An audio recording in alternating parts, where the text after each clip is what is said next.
Welcome to the Lovecars on the Grid podcast, your global motorsport roundup with me, Tiff, Needell and Paul Woodman.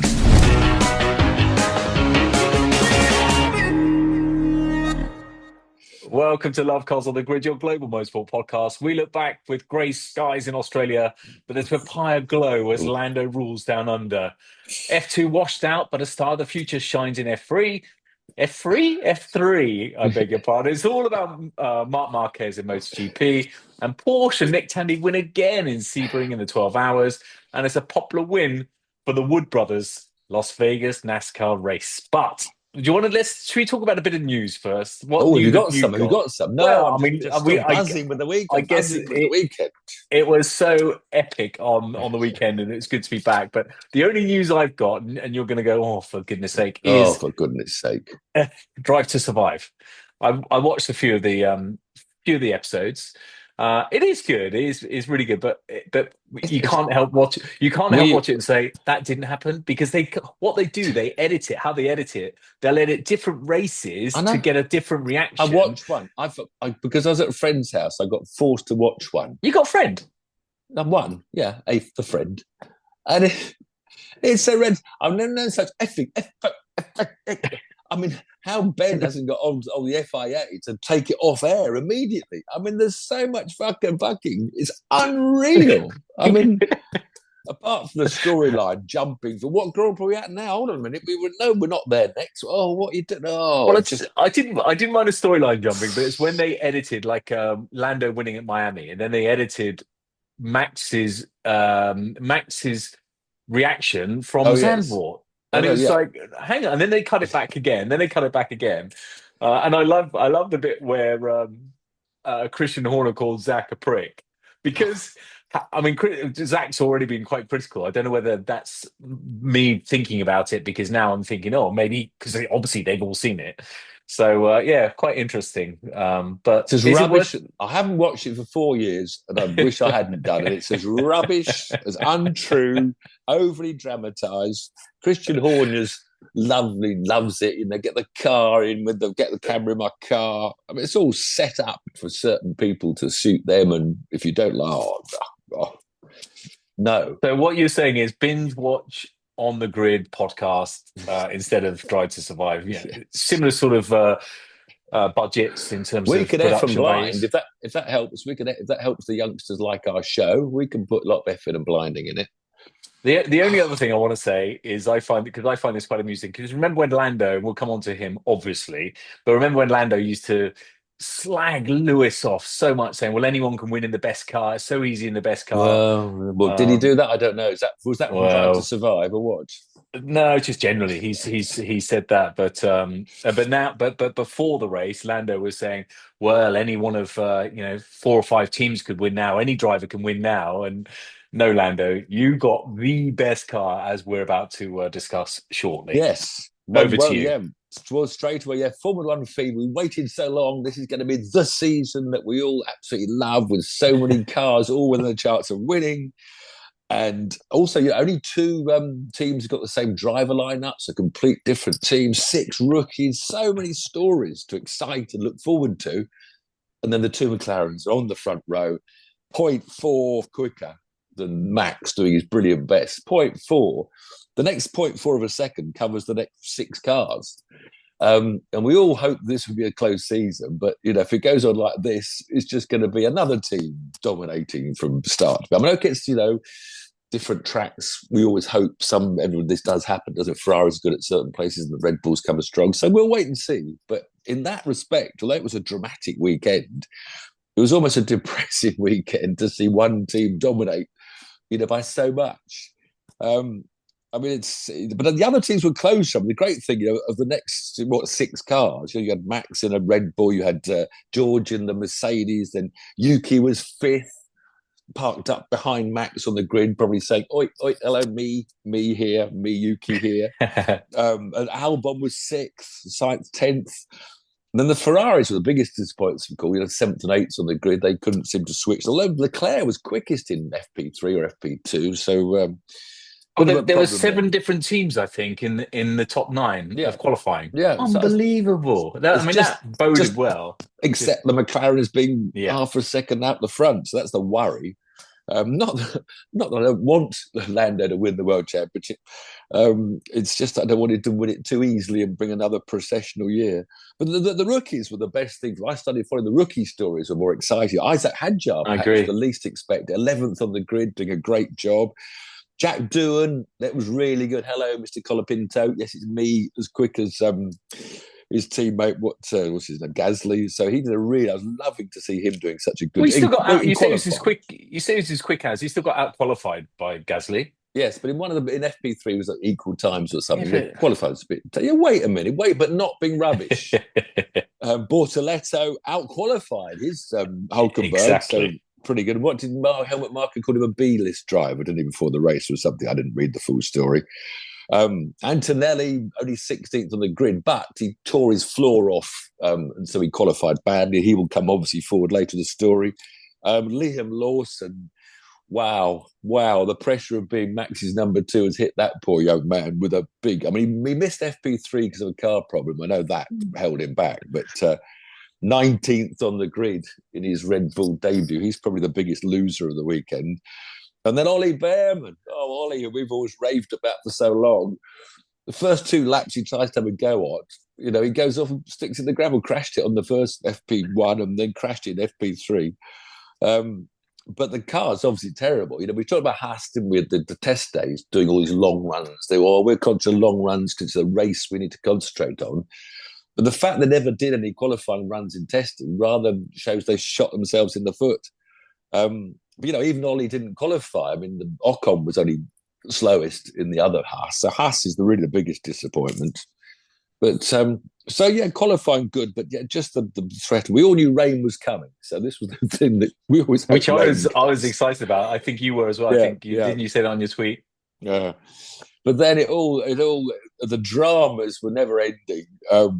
We'll just do the rookies first, because before we go to what we all know happened. I mean, the rookies game, because Isaac Hadjar started the Grand Prix, not even making it to the grid. And it just... Poor lad. Well, let's talk about that a little bit, because I mean, I've never been a fan because of how he has been on the radio. You didn't like him shouting on radio. But my goodness, I feel sorry for him. The tears, Lewis's dad there put his arm around him. Marco just saying it was embarrassing. Which it was a bit. I mean, he said the tears were embarrassing for the team. Yeah. The tears were embarrassing. The crying was embarrassing for the team, not him crashing. He does say it how it is. I do quite like the fact that Marco, he says it how it is. Vicious, but it was the torque. It's funny that we talk about torque so much, especially electric cars now. Because they accelerate. We can accelerate from 0 to 60 in half a second. We're so much quicker than the Ferrari. The Leckie people love it. This instant torque. But for years, I've criticised or mentioned to journalists. Journalists write, it's got 100 more Newton meters of torque. And I've been saying for years that torque is a lever arm, and the bigger it is, the easier it is to break traction.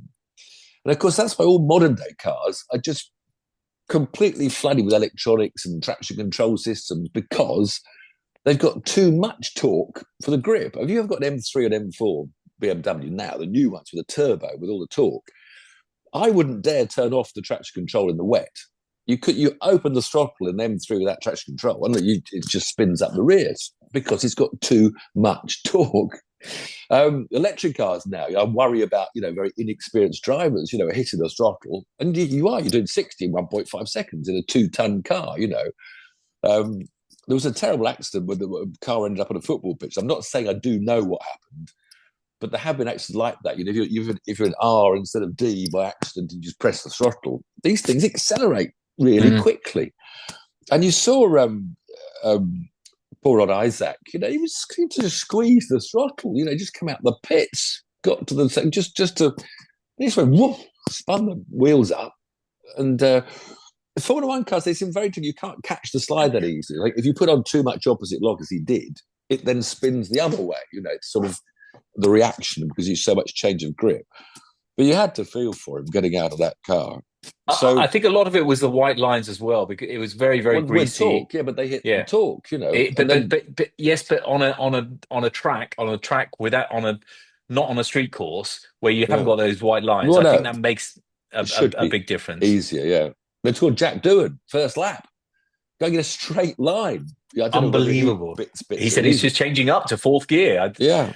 And luckily, Carlos Sainz then did it in a pace car. I know. But he's managed to quickly get into the garage, find a computer. Oh, yes, it was a problem with I wasn't pressing the throttle at all. And when it changed up, but he mentioned torque as well. So this torque is so difficult to drive in when they've got so much electric torque that handling it in those sort of conditions.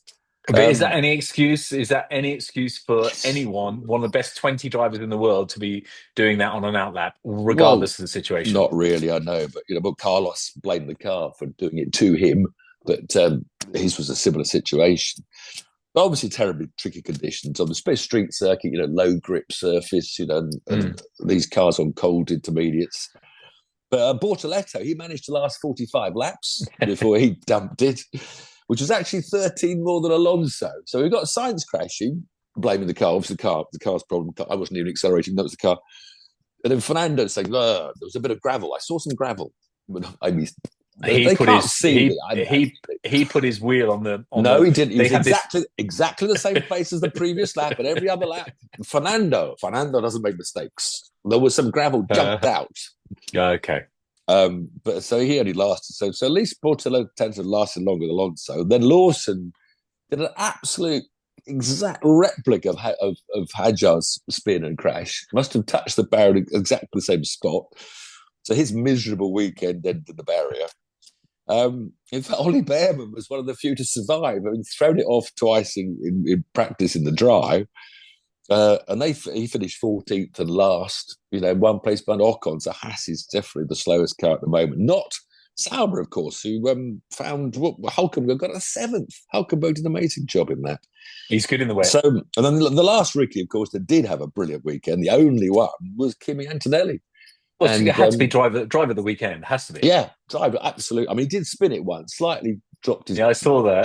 That dreaded, this looking through the corner, and they just moved slightly to the right because George did it same corner in free practice. Put that wheel on the right on the dirt, turned left and spun.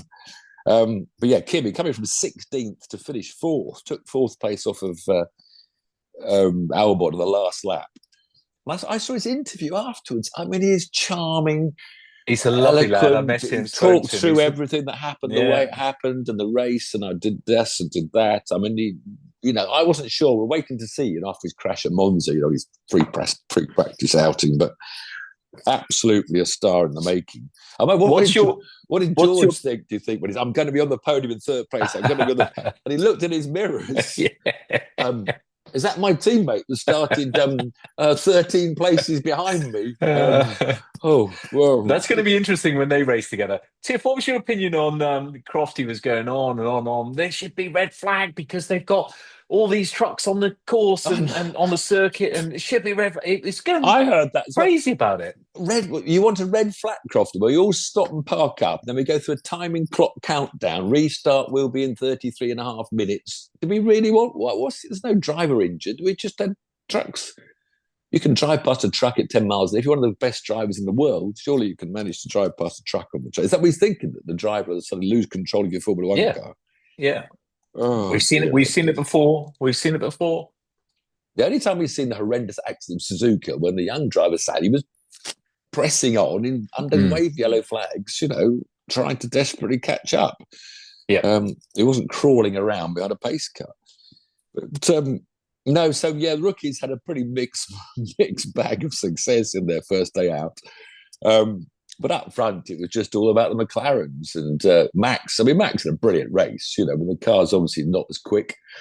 It's probably good. He is so good. They said he won the championship last year in the 3rd best car, didn't they? He probably came second in the 8th best car, probably. Let's pump it up a bit. But he went round Piastri on the beginning of the first lap, round the outside, which is often the quicker way in wet, as you know, because Oscar was on the inside where there's more rubber and stuff down. So, but it's not. It looks good to everybody that doesn't understand that the wide line is often the quickest line in the wet. So it's a good move to get to second. Yeah. So if you've never done it before, I'm sure most of our listeners and viewers are quite educated with it. But the wet line is off the racing line, typically. where the grip is, because the rubber holds the water. But it was obvious he doesn't was hold. trying harder than the McLarens. I think Lando was doing a steady pace, whereas Max was on it, just staying in there. So obviously He must have been on the limit. Yeah.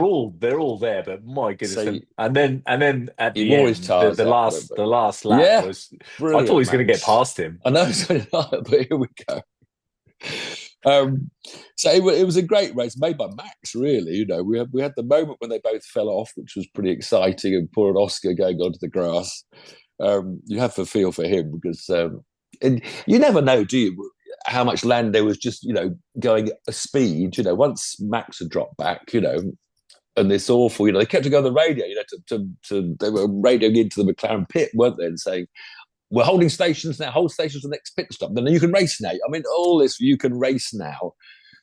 But one moment they said you've got to hold position until the pit stops, until the intermediate or the rain came or didn't. Then they said you can race now.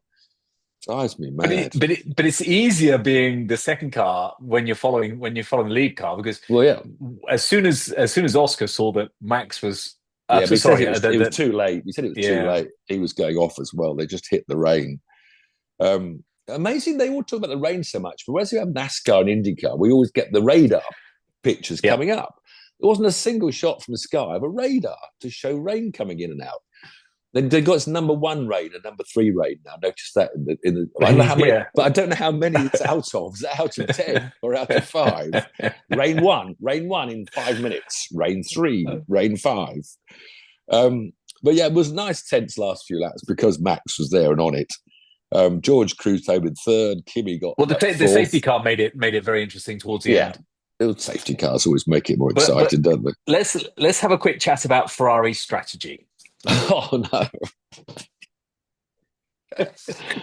Oh God! We thought last year they'd got over, because 2 years ago it was just so embarrassing. Every race with Leclerc ticking them off and Sainz arguing with them. How can you get it so bad? Because I was watching it live. I was with Joe, as you know, and I was watching it live, and then I couldn't believe it, because we said, yes, Lewis is in the lead, and they've done a blinder because it's not going to rain that hard, and he's on the slick, and it's going to dry out under the safety car, and then. But it was too wet. The laps they stayed out 1 lap longer than everybody else. They just dropped so much time and ended up back there. But both Leclerc and Lewis were talking to them. Don't talk to me now. He said, I can do that later. He's all right. No, I don't want to know that. Stop informing me. Let me get on with it. I mean, obviously, because Lewis said after the race, the car was just like an accident waiting to happen. So these guys, although they sound so cool and calm on the radio, which is absolutely beggars belief to me, I can't believe they can do it. But obviously they were both pretty stressed out, just trying to keep their Ferraris on the track. The way Lewis was speaking about the car after. But you say that, Tiff, but you're very calm. You can power slide at 100 miles an hour and still talk. It's not the same as in a G-force Grand Prix. When you're on the limit in the rain, I get that. Lewis did come out afterwards because it didn't sound rude, but he was just saying, "Look, leave me alone." I know. I get it. Leave me alone. And the guy kept, bless him, Ricardo, whatever his name is, kept coming back and saying more stuff. And Lewis came out after and said, look, it's a learning curve for us. We're learning with each other, but I really respect him, and obviously vice versa. So I don't mind that. Yeah, I'm not counting Ferraris out. They had a bad weekend when it went wet, but it's just whether anyone can catch McLarens now. It seems, there's more talk, and there is news today of the cameras have seen more wing flexing, and now they're going to do some more tests before China. This test, they said they're going to change the regulations in Spain, the 9th Grand Prix. They're going to try and change the stiffness rules on how much your wings can flex. And apparently some cameras have spotted. They didn't say which team was flexing more. What was Horner had a bit of a dig. What word did he use? I can't understand how McLarens can. It's a bit strange, I think he said, or it's a bit strange how McLarens can warm up their tyres quicker but not wear them out. He is so funny. He's got such selective. Had to have a dig. I know. Had to have a little dig. It's strange. How many years were they dominant? They're the most dominant car by miles, and you just got to tip your hat off to the engineers at Red Bull for creating such a better car than everybody else. But Wow. The rain ruined her off. More Formula One. I was going to rip through the Formula More Two, Formula Formula One. Three. Just quickly, Yuki, should he have had the Red Bull seat? Well, of we all course, know why. we said it. We all know why he hasn't got it, because Max didn't want him to have it. As simple as that. Well, Max didn't want Max didn't want to have competition.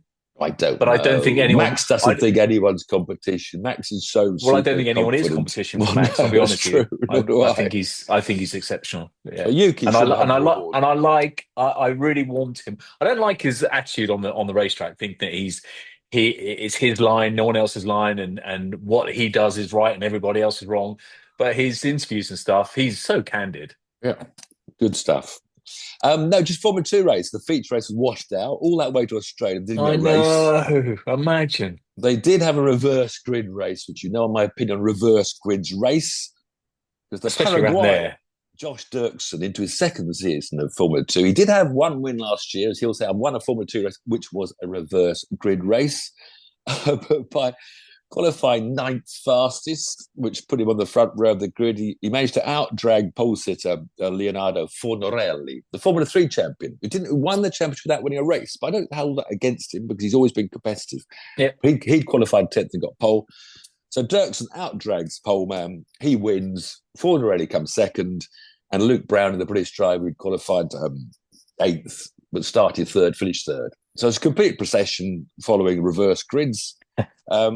So the Irishman, Alex Dunn, who I've always fancied Alex Dunn. He had a terrible season in Formula 3 last year, except towards the end he got quicker. But he qualified 5th on his Formula 2 debut, but of course had to start wherever it was, 6th, and he finished 9th in the reverse grid race. So the championship leader is the reverse grid winner so far, but we're sure that will change. Formula 3, I don't want to take the mickey out this Mexico, but again, they got 2 races. But the reverse grid race, which I hate, which I keep on saying, so it was won by Santiago Ramos, the Mexican, because he qualified 12th fastest in qualifying. He was the 12th best driver, but he got pole position, and guess what? He won the race. Now, he's out there enjoying himself. He's Mexican. He must have a lot of money, but he must by now know that he's not Max Verstappen. He's done 6 years of Formula 4, Formula Recca Frecca, and 1 season of Formula 3, so it's his 2nd season of Formula. He hasn't won a single race in 6 years of frontline single-seater racing. He now has won a race. He's won a Formula 3 race in Australia. Reverse grid. I know, but anyway, and he was joined on the podium by the drivers that qualified 9th and 10th. So, yes, Melbourne, you can't overtake it. Melbourne, processional racing. But at least they did have their feature race, and this incredible talent, Rafael Camara, this Brazilian boy, who's had 20 wins in the last 3 years, including taking last year's Frecca Championship. He qualified on pole and just disappeared in the wet to win. Very impressive. He really looks like talent. Rafael Camara. We've only got 1 Brit in Formula 3 this year, Callum Voisin, had problems in qualified 18th, but got up to 9th in the reverse grid race. He qualified 18th, started 18th, obviously, but he got to 9th. But then he was taken out on lap 1 or took himself out. I won't know who blames on the main race. So reverse grid race is driving me mad again, but at least talent was shining in the Formula 3 feature race with Rafael Camara. They should have a little emoji or something next to a reverse grid win on stats. Before we leave Melbourne, I just want to say that we didn't speak about Alex Albon, and Alex Albon was just phenomenal all weekend, and he scored more points in Melbourne than he did in the whole total of 2024. Oh, really? Yeah. And that's going to be very interesting. Him and Carlos seem very, very, very similar, don't they? Yeah, very close. Yeah. A good combination, because I think the engineers at Williams will listen to Carlos perhaps even more than Alex, even though Alex has been there for a couple of years. The experience of Carlos is going to help Alex. I rate Alex Albon a lot, but I think Carlos is going to shine this year. But we've always, even in the terrible times, Alex would smile and with the interviews down in Australia, he was just loving it. I can drive this car, I can feel the rear, it doesn't snap, I've got confidence in the car. And that's the problem, I think. The biggest thing in Formula One, especially Red Bull's number 2 drivers, is having confidence in the car. If it's spooking you out in any way, you're slower. Max doesn't get spooked with the cars trying to oversteer into corners at 150 miles an hour. He loves it. So yes. Let's go to MotoGP. Yeah, Argentina, to the Termas de Rio Hondo. MotoGP is looking a bit weird this year.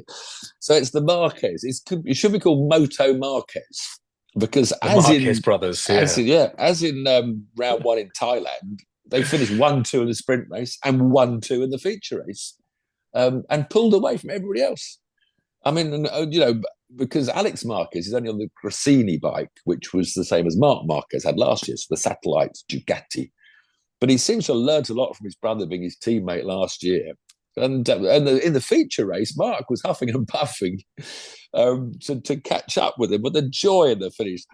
Whereas Pecco Bagnaia, of course, the other factory Ducati man now with Marc Marquez as his teammate, although he was third in both the two races in Thailand, he managed 1/3 in the sprint race in Argentina, but he was pushed down to fourth by Frankie Morbidelli. And this is another lovely story by the time they finished the race, because Morbidelli, he's a Moto2 champ in 2017, and he finished second in Moto2 on a Suzuki, no, on a Yamaha back in 2020. But then since then, for 4 years, he's had nothing, no podiums even. And last year, he was actually Jorge Martin's teammate in the Pramac Ducatis, whereas Martin won the championship. Frankie's best result was a fourth or a fifth. No podiums. It's just strange, isn't it? Then all of a sudden, he's changed to Valentino Rossi's VR46 satellite team and finished third on the podium. And the crew, Rossi's crew, when he came back to the pit, and they thought they won the championship, not just won a race. Amazing. I love that. The Márquez brothers are clambering up and down on one side, hugging and kissing each other, and Dad's there. And then the VR46 teams are going mental. And Susie's up there cheering on. I had to tick Susie off, though, Susie Perry, because she talked about how her team Wolves had beaten some other team, boasting about it. But she sent me a kiss back when I said you can tell you. But so yeah, it's a bit of a two bike championship at the moment, two rider championship. But we'll have to wait. But it's weird with Pecco. I thought he would do really well. But he was competing for the championship last year until the last race of the season. Funny how it goes, isn't it? Different bikes. And speaking of bikes, Kyle Ride, who we did the interview with a few weeks ago, follow him on Instagram, and he went to just a normal track day in Spain, and like normal punters there, and it was quite comical watching his story, because he's saying they're bringing their bike, they're in the pits telling, oh yeah, I was leaning over and look at my leathers, I got down this far, and it was very comical. Lovely character. Slightly different level. Moto 2, though, we had a British win. Our only British rider in the top two categories, Jake Dixon, who's now on this new team. He's moved to the famous Mark VDS team, or Mark van der Straten, the Belgian team that's won the championship many times. And I think he qualified second, but he won by 4 seconds, pulled away. He was almost as excited as an Italian at the end of winning it. He was absolutely over the moon. So Jake Dixon off to a good start in Moto 2. Moto 3 was the best race, as always. A pack of 6 rubbed elbows and shoulders to the finish line, where the Spanish boy Angel Pigueras won. Scott Ogden got taken out in qualifying, because he's now sort of top 10 material now. He's moved to a KTM bike. But he got taken off the track in qualifying. So he started 16th. He did get up to 9th, but then he got muscled back to 12th at the end. So Scott Ogden, hopefully we can have more good news from him as the year develops. But nobody's going to be happier than the Márquez brothers. I think Mark should give his brother a win. I bet his brother say, give me one. He has never won one. Yeah. Like, well, you give your brother a win, wouldn't you? Yeah. Like when he's won the championship by July or August, maybe he'll say, okay, you win one now. But I don't. Yeah. It's looking a bit of a Márquez season ahead. What else was going on? Back in America, Sebring, 12 hours. Yeah, amazing. Nick Tandy's on fire. What a Porsche, and Nick Tandy. Yeah, Penske Porsche 1-2. They came first and third in Daytona 24 hours, and now first and second in the Sebring 12 hours, with Nick Tandy in the lead car, along with Brazilian Felipe Nasser and the Belgian boy Laurent Vantour. So fantastic news for him. 6 cars finished on the lead lap after 12 race. It was something like 13 LMP1s, not LMP1s. I keep on getting mixed up with the bloody World Championship, and they call them different things, don't they? 13 GTPs they call them over there. But again, with great racing, enthusiast to watch. I mean, see with proper the bumps. I had some fabulous. Once when I was caught on the internet, I was on board with the Aston Martin Valkyrie, which, having retired in Daytona, actually finished. He finished about sixth, I think, 2 laps down. The Valkyrie, the ninth, but 2 laps down, but still a good run. And still the best sounding car by far. But I was on board with it as well. And I was stuck. I don't know why I didn't choose it. That's the menus. But the bumps.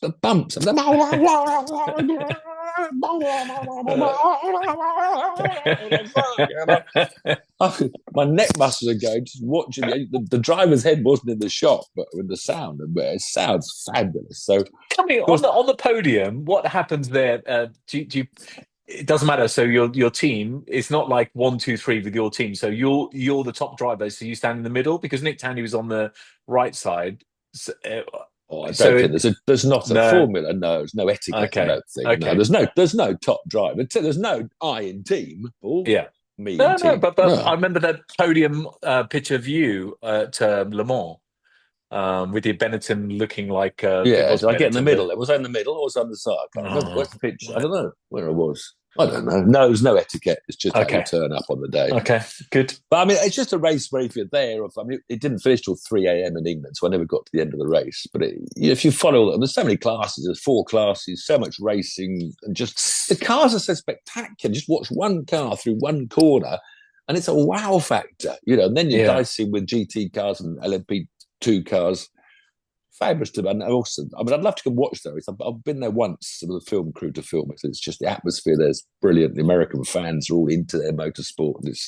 That's a bit like, whereas we talked about Qatar being, so embarrassing that the World Championship sports cars had all gone there to have 10 people in the grandstand, watch them go round and round a track with no bumps, with runoff everywhere, no grass runoff. Yeah. Just flat car parks, no features, nothing, and no crowd. Then you come to Sebring, and you can almost feel the crowd. The crowd excited there, and they go over the bumps. And if they go off, there's dirt and dust flying.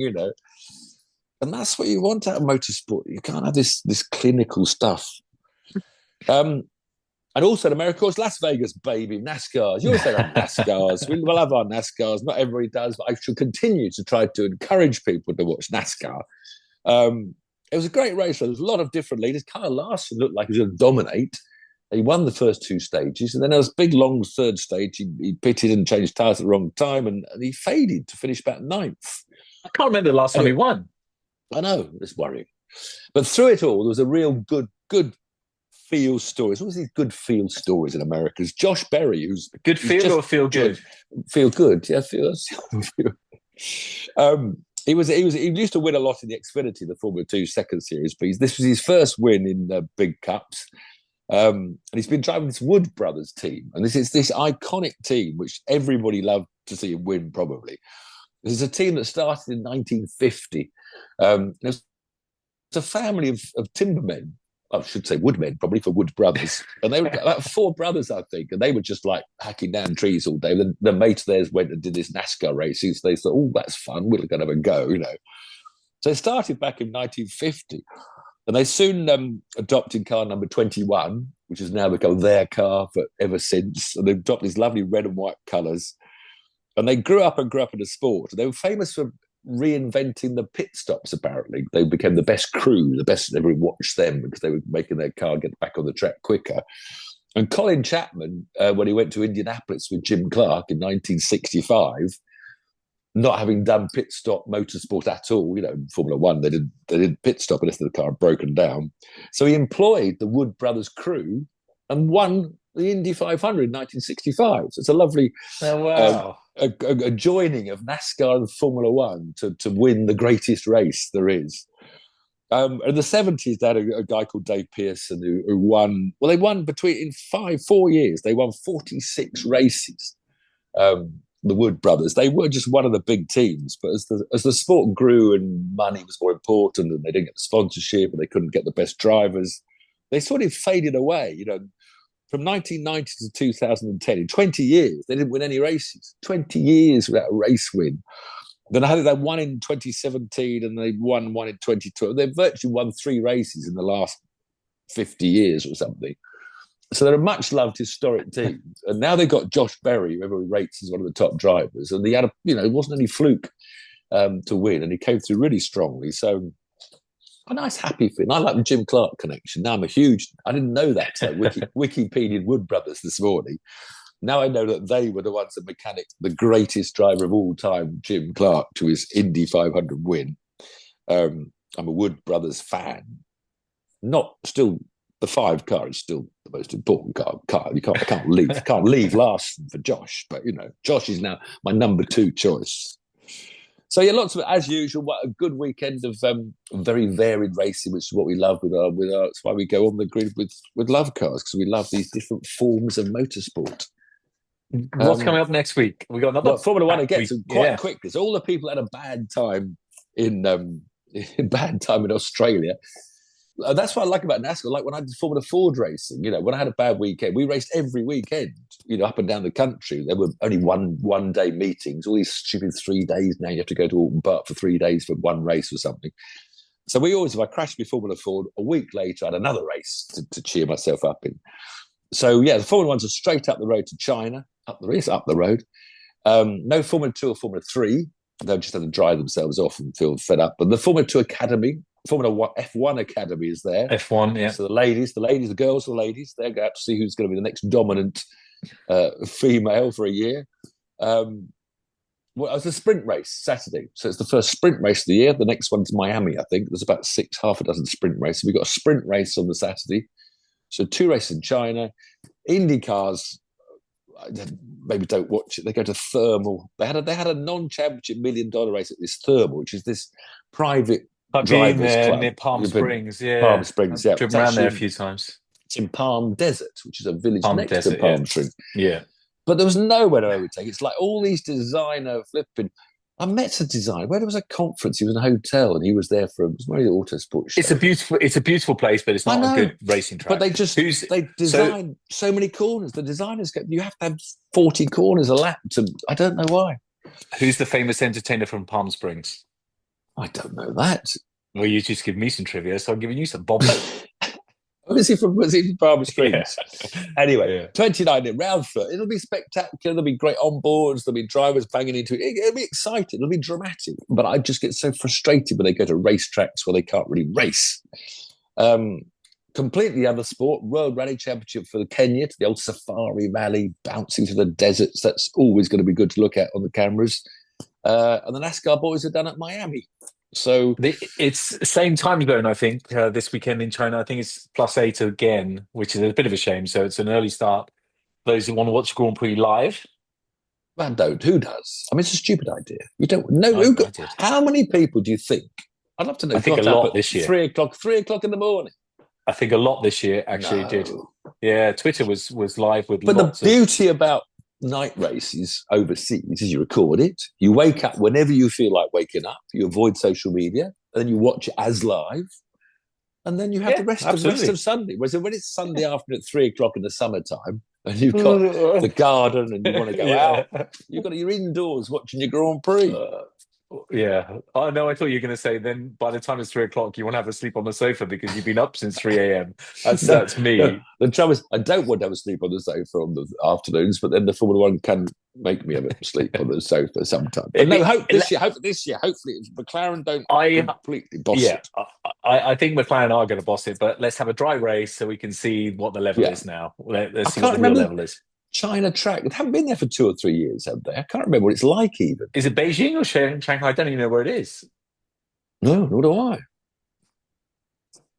Go do your own research. Answers on a postcard, please.